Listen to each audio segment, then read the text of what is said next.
It doesn't mean that I am a softie. Maybe I did cry when E.T. died, even though he's not real.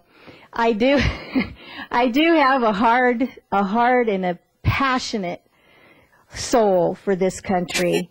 It hurts my heart to see what's happened to us, to see that the people who started this country, who felt that they needed freedom and liberty, and that their children should have freedom and liberty, they had no idea what today would be like. And even though we are the best country in the world, there are those that want us to be like Europe. And I don't understand that at all. Socialism is unconstitutional. There is no provision for it at all in Article 1, Section 8 of the Constitution. It's illegal. We should stay away from it. But we have people that want us to be like Europe. And I think that those other countries should want to be like us. So with that said, I would want you to know that for 100% sure, I read the Constitution. One of my grandfathers signed the Declaration of Independence, and I had people that fought in the Continental Army. And so the Constitution is something that we have to hold on to.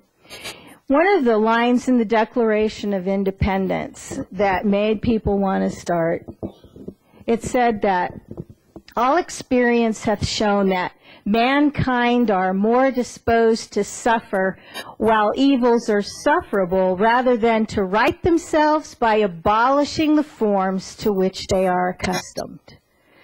And we are accustomed to what's happening to us today. And people that come out to meetings like this on a Saturday are the ones that are not going to stay accustomed to oppression.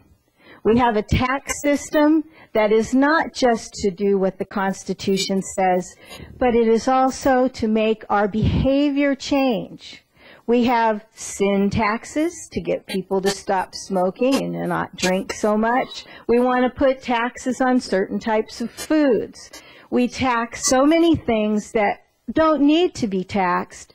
It is to manipulate behavior. And that is a scary thought. That sounds more like communism to me than to the freedom of our country. But we are not defeated. If the people, the 56 men who signed the Declaration of Independence, did so giving everything that they had, knowing that the outcome is not certain, but that signing that document was an act of treason and that they could die, they did it anyway. And so many people aren't even willing to vote, let alone to get out into the battle and really fight. But we're here to really fight. We're going to get out there. We're going to get the word out. We have people that are ready for new ideas. And the old ideas of the Democrats and the Republicans are not going to work. They don't change anything. They're just in power or out of power. But they're there collecting their salaries, doing whatever they like to do, hobnobbing with those that are rich and famous, because people want to know them, right? You say, oh, there's a congressman, I want to see him. Oh, there's a president, I want to see him. And they don't do what is right for the country. And what's right for the country is to follow the Constitution, to see that people are free, that we have the liberty that the founders of this country determined were for their posterity. And I have grandchildren, and I don't want them in the country that we have now, where they're going to end up maybe owing $1 million just in back taxes. That's not right. When we have a Congress saying that, oh, we'll get rid of $1 trillion in debt over the next 10 years, well, didn't we just do $1 trillion this year too much? We've done too much, and it's time to stop it. So I just want you to know that I am here for you. And as Robbie said, he's here for all of us. If he's elected, I am planning to be the nominee, and I am planning to win. We can win. The numbers are with us. The people that have not voted before have been telling me that they are going to register and they're going to vote this time. and that they don't want to vote for Democrats and Republicans. Thousands of people, millions of people, and we can do it. We have no problem with the numbers. We just need to get our message out.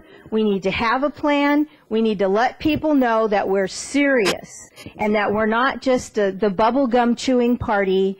We are a serious party, and we want to see this United States back to what it was when it first started.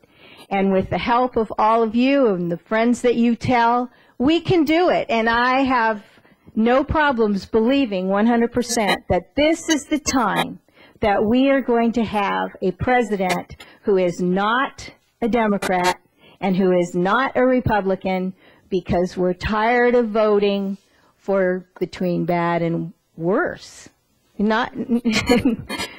It's not the lesser of two evils, it's just bad and worse. You know, how fast do you want to head off to oblivion? And right now we're on that edge. We're at the precipice, but it's not too late, because we can do it. And I thank you for coming, and I would hope that you would nominate Susan Ducey for President of the Constitution Party and see a woman in the White House.